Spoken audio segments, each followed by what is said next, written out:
Oi, oi, oi. Glória a Deus. Louvado, exaltado, magnificado seja eternamente o nome do nosso Senhor e Salvador Jesus Cristo. Cumprimento os amados irmãos e amigos presentes em seus lares com a graça e a paz do Senhor Jesus. Amém? Vamos agora meditar na palavra do Senhor. Quero convidar você a, nesse momento, se concentrar naquilo que o Senhor deseja nos transmitir por meio da sua palavra. Antes vamos orar mais uma vez, mostrando que dependemos do Senhor para tudo. Senhor Deus e amado Pai, em tua presença nós nos ajoelhamos espiritualmente, Senhor, para reconhecer a nossa pequenez, para reconhecer, Senhor, a nossa fragilidade, Senhor, a nossa pecaminosidade, o fato, Senhor, de não podermos nem ficar de pé sozinhos, se não for a força do Senhor nas nossas vidas. Agradecemos, Pai, por ter nos trazido até este lugar, e por agora podermos, Senhor, ter condições de ouvir a tua voz por meio da tua palavra. Tem misericórdia de nós, Senhor. Senhor, que é rico em bondade, graça e misericórdia, derrama, Senhor, das tuas bênçãos sobre o teu povo, sobre aqueles que te buscam, Senhor, mesmo em meio a tantas dificuldades. Senhor, muitos estão te buscando, procurando receber forças de ti, Pai. Então tem misericórdia de nós e nos ajuda, para que toda honra e toda glória seja do Senhor, por intermédio do nosso Senhor e Salvador Jesus Cristo, no nome de quem eu peço e já agradeço. Amém e amém. Dê uma salva de palmas para Jesus, porque com certeza Ele merece. Amados irmãos e amigos, na mensagem de hoje, nós vamos procurar responder a seguinte pergunta: para quem é a salvação? Você saberia responder essa pergunta agora, sem pestanejar? Para quem é a salvação? Será que a salvação é para todos? Ou será que a salvação é para alguns? Há quem acredite que a salvação é para todos. Porém, todos no sentido de que não importa o que nós fizermos, um dia todos nós iremos para o céu. Essa é a crença de alguns. Essa é a crença, eu diria, de muitos.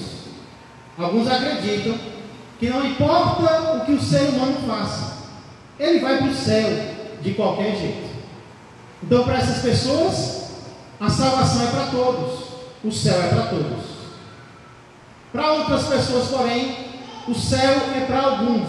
Alguns como, pastor? Para essas pessoas, o céu é para alguns no sentido de que Deus só deseja que alguns sejam salvos. Só serão salvos aqueles que Deus determinou que seriam salvos. Para eles, a salvação é apenas para alguns. Qual dessas duas ideias está certa? A salvação é para todos ou a salvação é para alguns? Ou será que nenhuma dessas duas ideias está correta? Nenhuma dessas duas ideias está certa? Se você deseja descobrir para quem a salvação realmente é, sem dúvida nenhuma, então eu convido você a abrir a palavra de Deus na epístola que Paulo escreveu aos Romanos, capítulo de número 10. Epístola de Paulo aos Romanos, capítulo de número 10. Hoje nós vamos meditar nos versos 11, 12 e 13.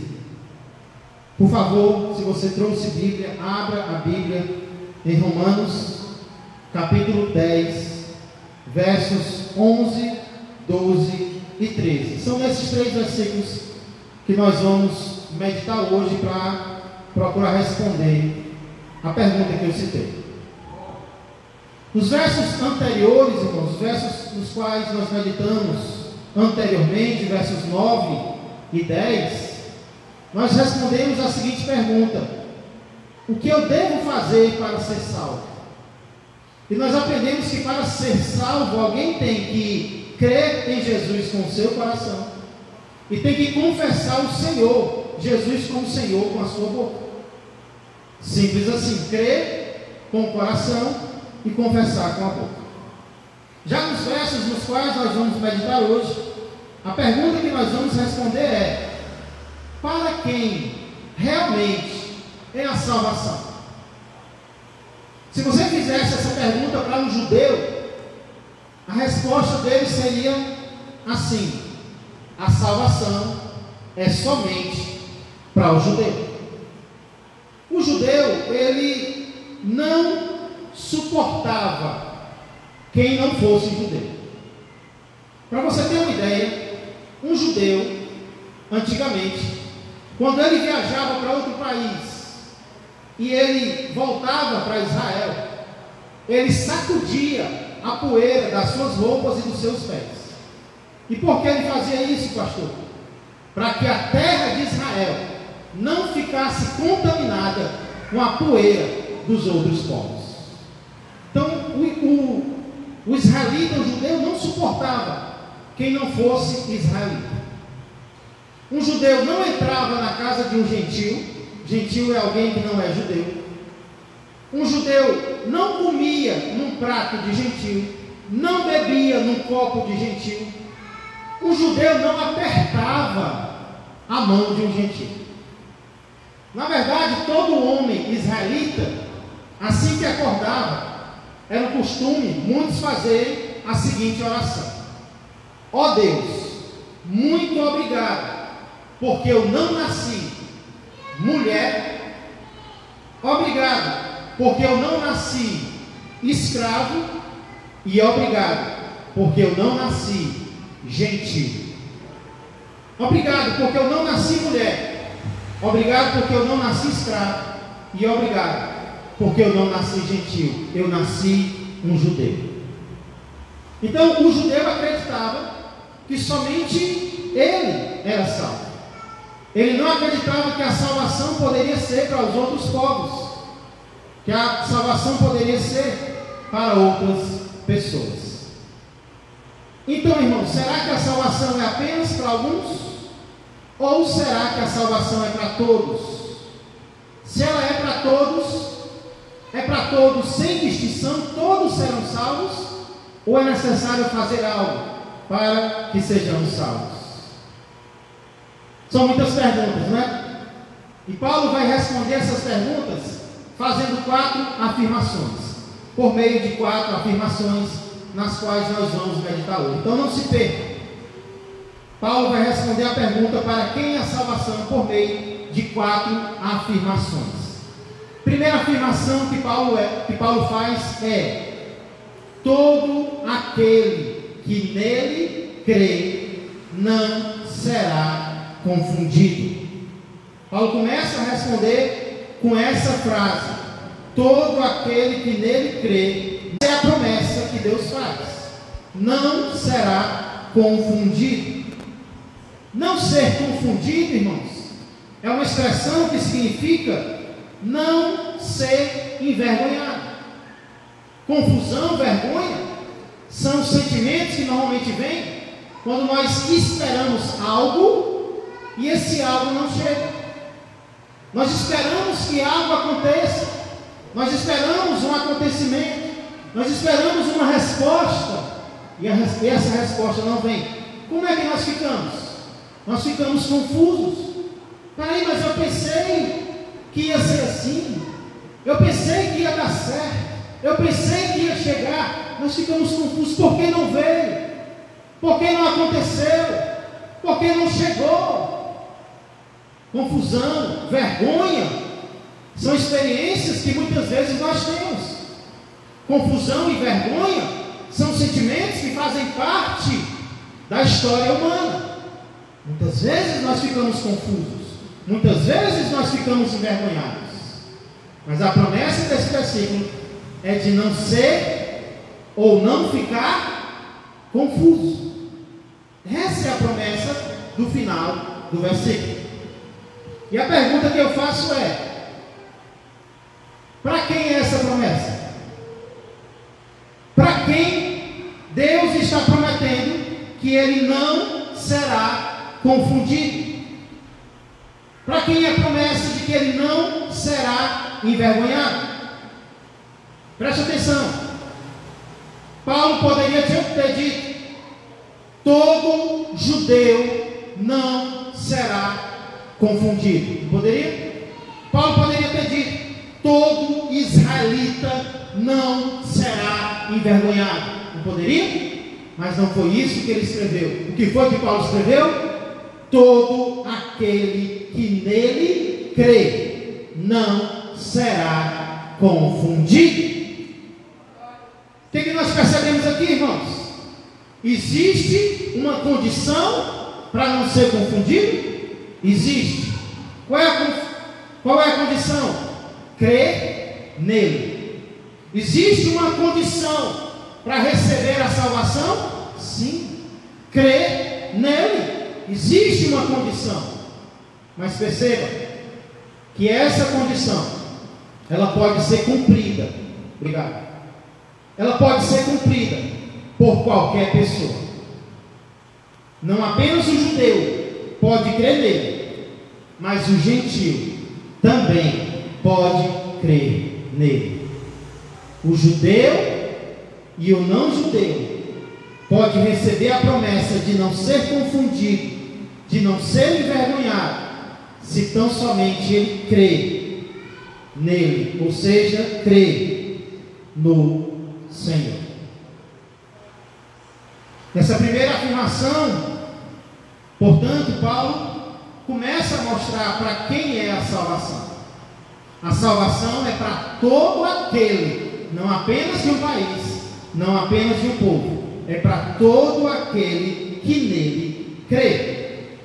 Ou seja, todo aquele que crê no Senhor, todo aquele que crê em Jesus. Vamos agora à segunda afirmação de Paulo. A segunda afirmação de Paulo é que o mesmo é o Senhor de todos. Nas 4 afirmações, Paulo vai incluir a palavra todo ou todos. Primeira afirmação: todo aquele que nele crê não será confundido. Segunda afirmação: o mesmo é o Senhor de todos. Vamos ler o início do verso 12. Pois não há distinção entre judeu e grego, uma vez que o mesmo é o Senhor de quem? De todos. Glória a Deus. Irmãos, aqui no início do verso 12, Paulo expressa a sua tese, ou seja, aquilo que ele quer defender, aquilo que ele quer que seja provado. Qual é a tese que Paulo quer defender aqui? Não há distinção entre judeu e grego. Não há diferenciação aos olhos de Deus entre quem é judeu e quem não é judeu. Para Deus não há diferença entre um e entre outro. Em primeiro lugar, irmãos, Paulo já tinha mostrado no capítulo 3, verso 23, que não há distinção entre judeu e grego no que diz respeito ao pecado. No que diz respeito ao pecado, tanto o judeu é pecador, como o gentio é pecador. O judeu não deixa de ser pecador porque conhece a lei. Não, ele é pecador. Não há distinção. Vamos lá para Romanos 3 e 23, só para confirmar o que eu estou dizendo. Romanos 3 e 23 diz: pois todos pecaram e carecem da glória de Deus. Vamos começar com o 22. Não, vamos começar com o 21. Sempre eu me arrependo, sempre eu quero ler o anterior. Romanos 3 e 21. Mas agora sem lei se manifestou a justiça de Deus, testemunhada pela lei e pelos profetas. Justiça de Deus mediante a fé em Jesus Cristo, para todos e sobre todos os que creem, porque não há distinção, pois todos pecaram e carecem da glória de Deus. Quantos pecaram, irmãos? Só os gentios, povo bárbaro, povo que não tinha a lei do Antigo Testamento, só eles pecaram? Não. O gentio pecou, o judeu pecou, o brasileiro pecou, o cearense pecou, o pajussarense pecou. Todos pecaram e carecem da glória de Deus. Então, Paulo já tinha mostrado que não há distinção entre judeu e gentio em relação ao pecado. Só que agora Paulo vai adiante. Ele quer mostrar que não há distinção entre judeu e gentio no que diz respeito à salvação. Isso era um absurdo, um completo absurdo para o judeu. Que história é essa? Nós estamos em pé de igualdade em relação à salvação com o gentio? Que conversa é essa, Paulo? Paulo quer mostrar essa tese. Não há distinção entre judeu e gentio no que diz respeito à salvação. E qual afirmação ele usa para provar isso? Primeira afirmação: todo aquele que nele crê não será confundido. Segunda afirmação: o mesmo é o Senhor de todos. Ele diz, uma vez, olha como ele quer provar, uma vez que o mesmo é o Senhor de todos. Irmãos, na mensagem anterior, eu afirmei que existe uma ênfase na Bíblia mais para com a palavra Senhor do que para com a palavra Salvador. A Bíblia chama Jesus Cristo muito mais de Senhor do que de Salvador. E aqui nós vemos outra prova disso.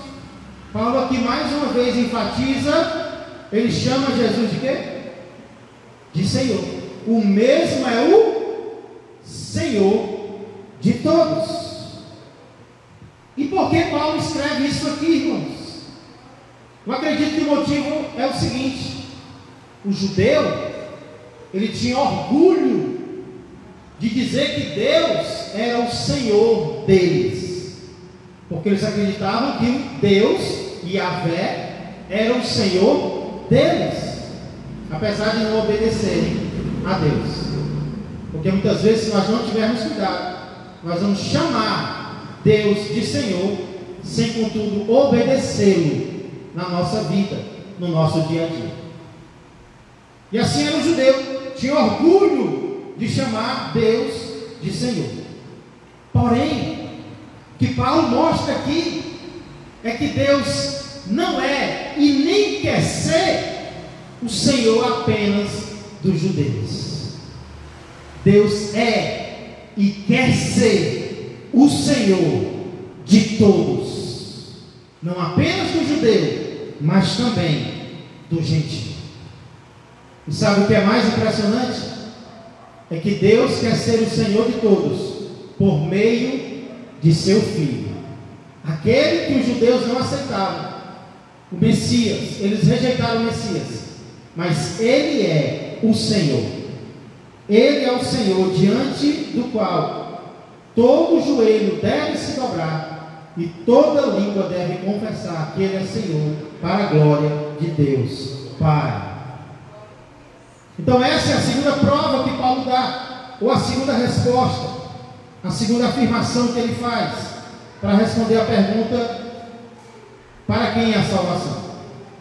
O Senhor então quer ser Senhor de todos, só que Ele não quer ser um Senhor qualquer. Isso vai ficar claro na terceira afirmação de Paulo, que é: o Senhor é rico para com todos os que o invocam.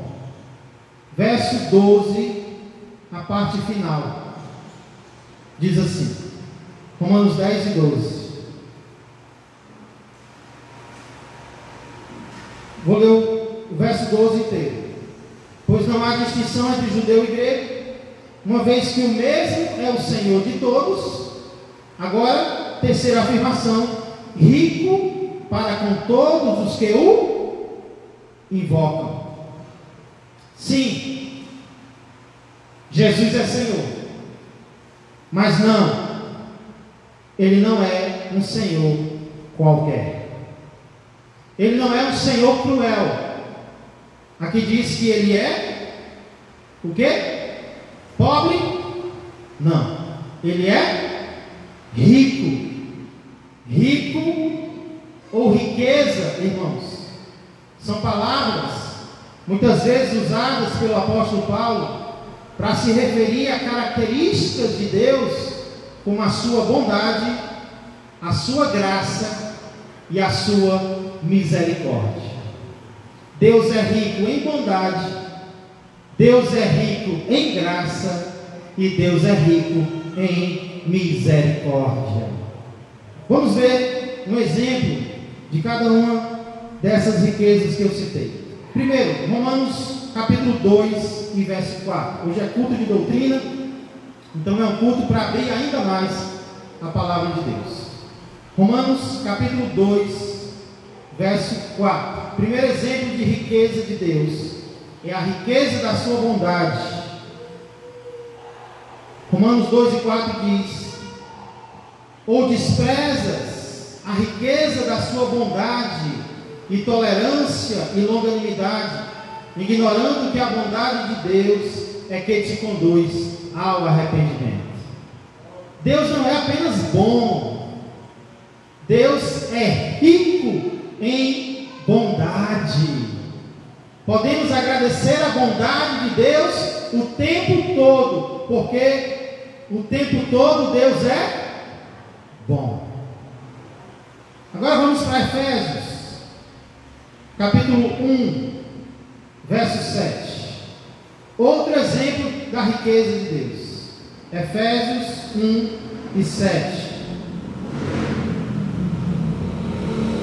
Diz assim: no qual temos a redenção, a salvação pelo seu sangue, a remissão dos pecados, segundo a riqueza da sua graça. Deus não é apenas gracioso, Deus é rico em graça. Para concluir, Efésios 2 e 4, outro exemplo da riqueza de Deus, diz: mas Deus. Nos versos 1 a 3, Paulo vem mostrando que nós éramos merecedores da ira de Deus. Todos nós éramos merecedores do castigo de Deus.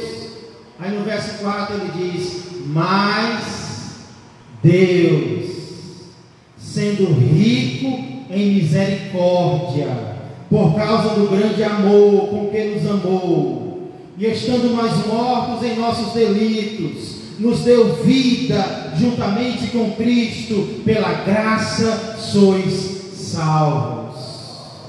Nós merecíamos a morte, nós merecíamos a ira, nós merecíamos o castigo, nós merecíamos a condenação eterna, mas Deus, sendo rico em misericórdia, e por causa do grande amor com que nos amou, ao invés de nos dar a morte, nos deu vida em Cristo Jesus. Essa é a nossa história, irmãos. Esse é o nosso testemunho. Esse é o testemunho que nós temos que sair por aí contando para as pessoas. Eu não era nada, eu não merecia nada de Deus, eu era ruim, eu merecia o castigo, mas Deus teve misericórdia de mim, Deus me amou, e ao invés de morto, agora eu estou vivo por causa de Cristo Jesus. Quem pode sair por aí contando essa história? Quem pode sair por aí contando esse testemunho? Não para nossa honra, não para nossa glória, porque nós não merecemos nada. Deus nos salvou porque Ele é rico, e Ele é rico em bondade, em graça e em misericórdia. Eu creio nisso, irmãos. Por isso que eu prego a riqueza de Deus. Glória. Ei, meu irmão, minha irmã, existe uma riqueza que Deus quer nos dar, e é maior do que a riqueza material. Deus pode suprir todas as nossas necessidades, sabia? Deus pode nos fazer ricos materialmente se Ele quiser, e alguns crentes Ele faz.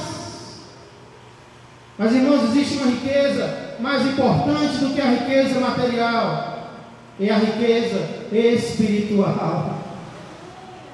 Deus quer que experimentemos a riqueza da sua bondade, da sua graça e da sua misericórdia. Na verdade, eu creio que Ele não apenas quer, nós já temos experimentado isso nas nossas vidas, não temos? Quem aqui tem experimentado a riqueza da bondade de Deus? Quem aqui tem experimentado a riqueza da graça de Deus? Quem aqui tem experimentado a riqueza da misericórdia de Deus? Nós amanhecemos vivos hoje, porque as misericórdias do Senhor se renovaram esta manhã nas nossas vidas. Foi por isso que nós acordamos. Foi por isso que nós recebemos mais um dia. Porque nós merecíamos ter sido destruídos ontem, irmãos. Mas Deus renovou as suas misericórdias na nossa vida. Essa é a principal riqueza que nós podemos receber de Deus. Agora volta comigo para Romanos 10, verso 12.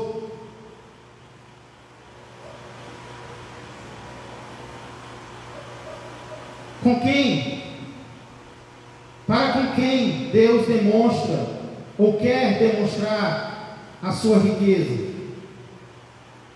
Olha Romanos 10 e 12, mais uma vez. Rico para com todos os que o invocam. Paulo poderia ter escrito mais uma vez: Ele é rico para com todos os judeus, Ele é rico para com todos os israelitas. Ele disse: não, Ele é rico para com todos os que o invocam. Nós notamos aqui mais uma vez a condição para receber algo de Deus. Não notamos? Existe ou não existe uma condição aqui para experimentar a riqueza de Deus? Existe. Qual é, pastor? Ele é rico para com todos os que o invocam.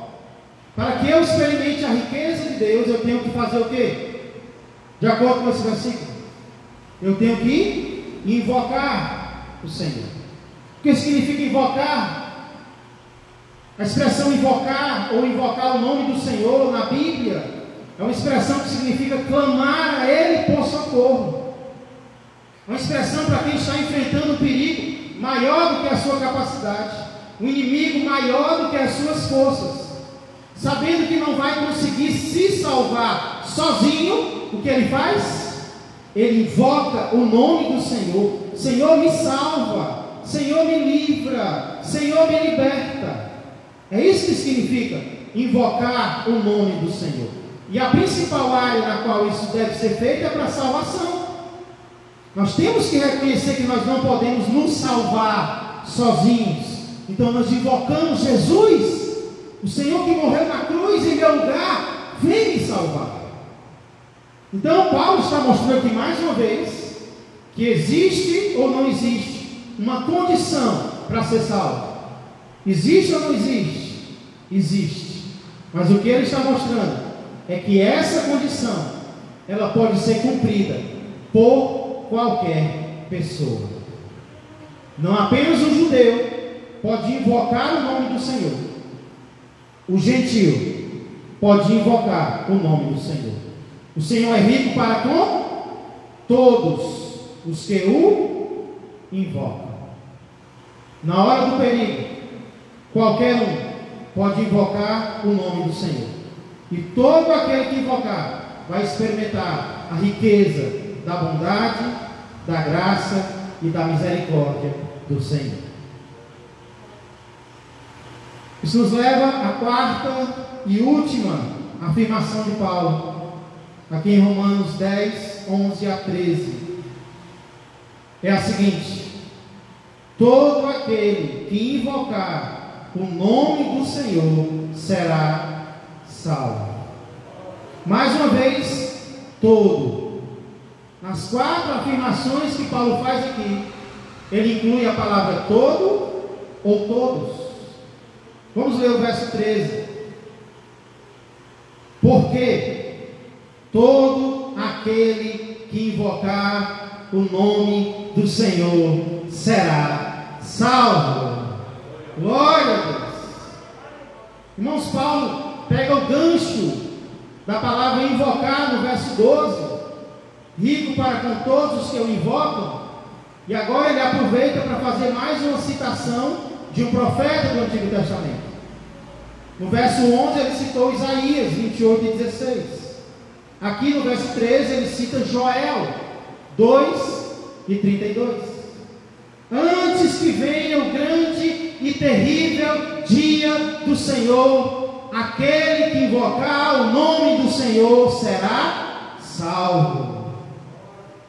O que Paulo diz aqui no verso 13, então, preste atenção, é muito semelhante ao que ele diz no verso 11. As duas afirmações são muito semelhantes, só que ao invés de dizer todo aquele que nele crê, no verso 11, agora no verso 13 ele diz todo aquele que invocar o nome do Senhor. E nós já sabemos o que é invocar, clamar por ajuda. E ao invés de dizer como no verso 11, não será confundido, agora Paulo diz no verso 13, será salvo. Mas as afirmações são semelhantes, a ideia é a mesma. A ideia é a mesma. Eu creio que vocês estão conseguindo entender isso. Então aqui nós vemos, irmãos, mais uma vez, a necessidade de cumprir uma condição para ser salvo. Qual é a condição para ser salvo aqui no verso 13? Invocar o nome do Senhor.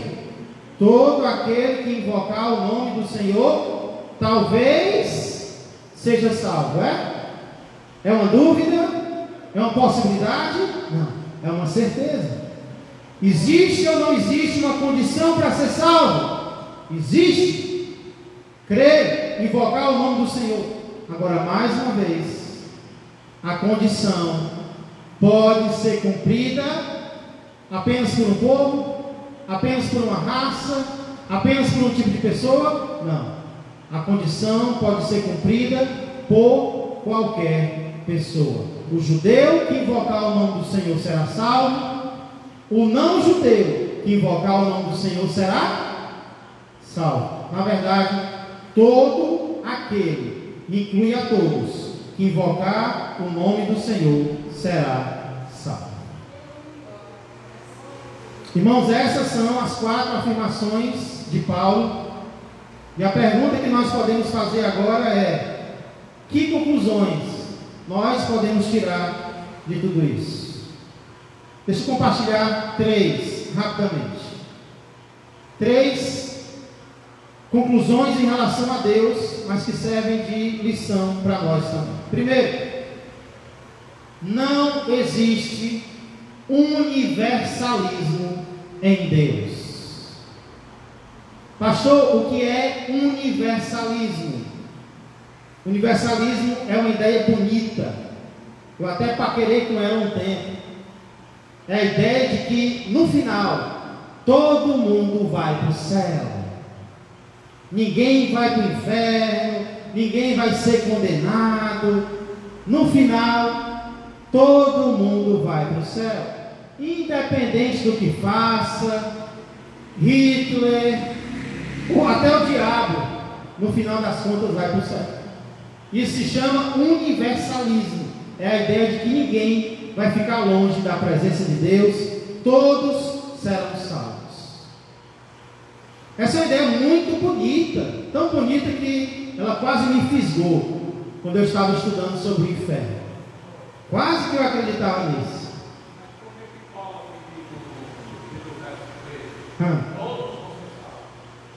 Todo aquele que invocar o nome do Senhor será salvo. Mas tem que fazer algo. Existe uma condição para ser salvo. Então, o que eu estou querendo dizer é que não existe universalismo em Deus. Não existe essa ideia de que Deus vai salvar todos, independente do que você faça, das suas escolhas, Deus vai te salvar. Não existe isso em Deus. Existem condições para sermos salvos. Esses versículos aqui falam: é preciso crer.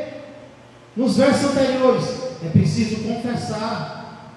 Nos versos 12 e 13, é preciso invocar, é preciso se arrepender, é preciso clamar por ajuda.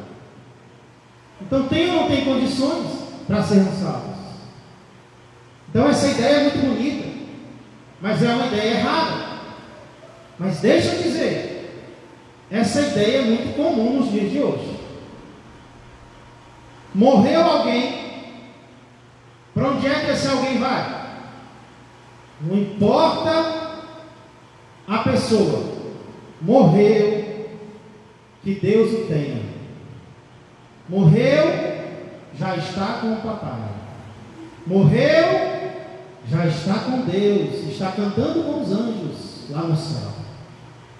Irmãos, eu não tenho o hábito de dizer para onde fulano ou ciclano foi, nem para cima e nem para baixo. Eu escutei 2 exemplos nesses dias.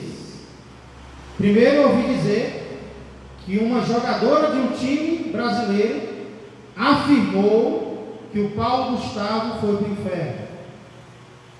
Aí já teve alguém dizendo que os mortos na chacina do Rio de Janeiro foram para o céu. Eu nem posso dizer se fulano foi para o inferno, nem para o céu, porque eu não estou nem no inferno, nem estou no céu. O que eu posso dizer é o que a Bíblia diz. Se alguém crer, se alguém se arrepender, será salvo. Se alguém não crer, se alguém não se arrepender, vai para o inferno. Eu não sei a decisão que a pessoa tomou na última hora? Eu não sei.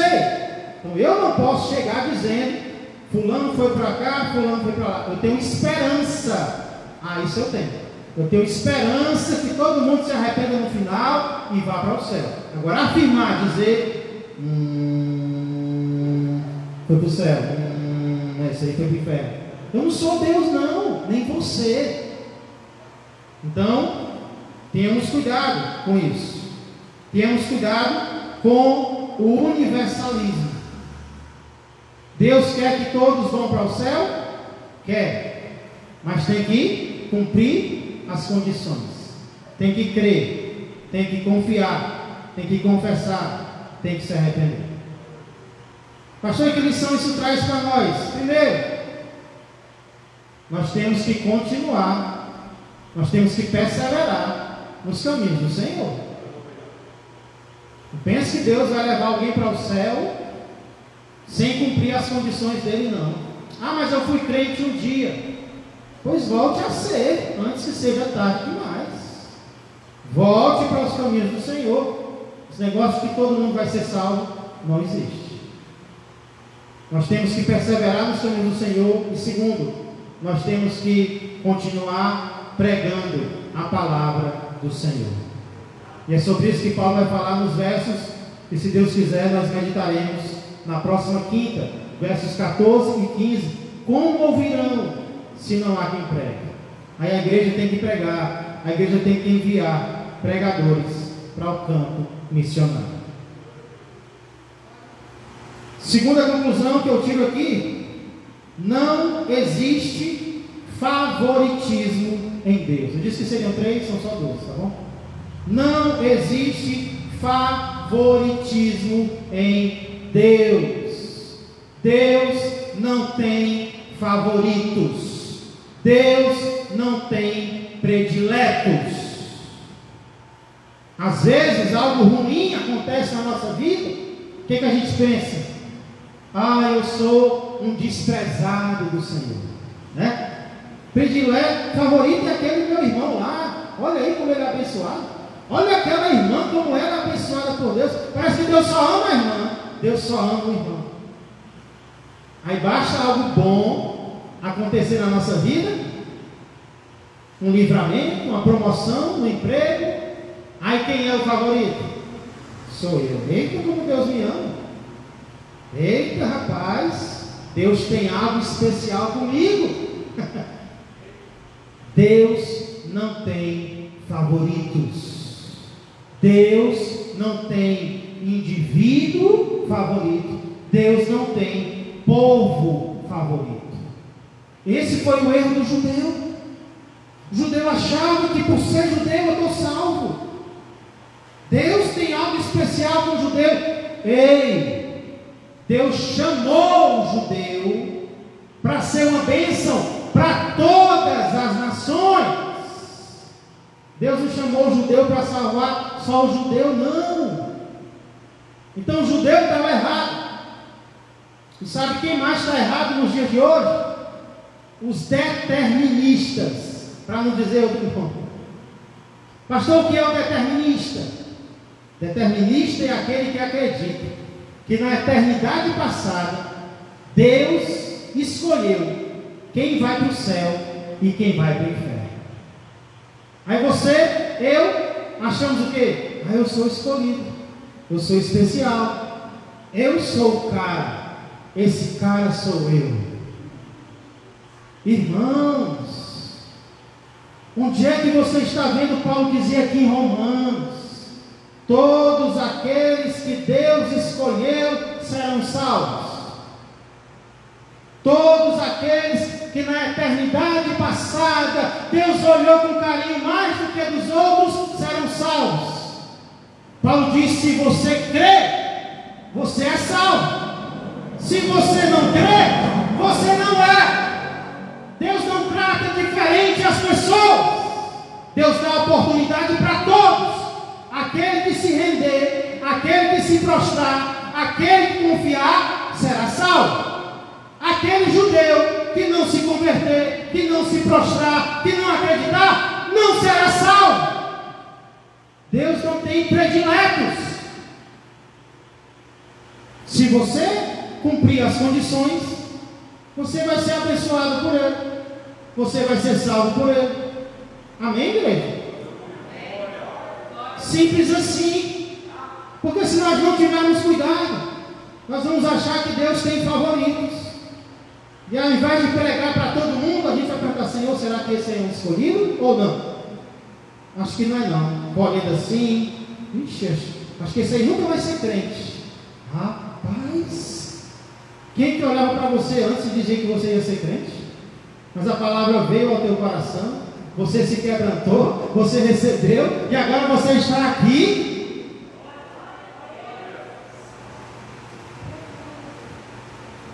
Pastor, tem gente que crê assim, que Deus escolhe uns para o céu e outros para o inferno. Irmãos, eu passei minha vida quase toda acreditando nisso. Graças a Deus, meus olhos foram abertos, e hoje eu entendo que o amor de Deus não é do tamanho de alguns. O amor de Deus é para todos aqueles que quiserem, que cumprirem a condição, que confiarem nele para serem salvos. Vou repetir: não existe favoritismo em Deus. Deus não é racista, como o judeu pensava, que ele amava apenas a raça judaica. Deus não é determinista no sentido de determinar por nós se nós seremos salvos ou não. O que isso nos traz de lição? Existe um Deus de amor e um Deus de justiça para com todos. Eu vou retribuir a esse amor e a essa justiça, tornando-me seu servo por todos os dias da minha vida. Que essa seja a minha decisão e que essa seja a tua decisão.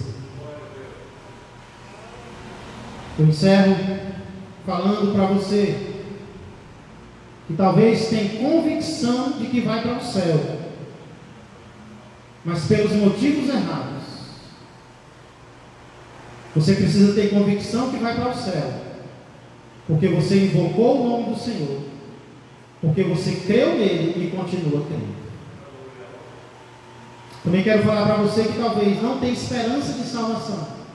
Talvez olhe para si mesmo e diz: não, eu nunca vou ser alguém que pode ser salvo. Ei, a salvação é para todos aqueles que abrirem o coração e fizerem o que Deus manda fazer. Você pode ser salvo. Deus quer que você seja salvo. Para quem é a salvação?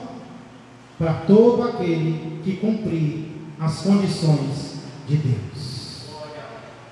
Vamos orar. Senhor Deus e amado Pai, obrigado, Senhor, mais uma vez, pela riqueza da Tua bondade, graça e misericórdia nas nossas vidas. Senhor, a Tua palavra nos humilha, a Tua palavra nos confronta, mas ao mesmo tempo, a Tua palavra nos dá esperança.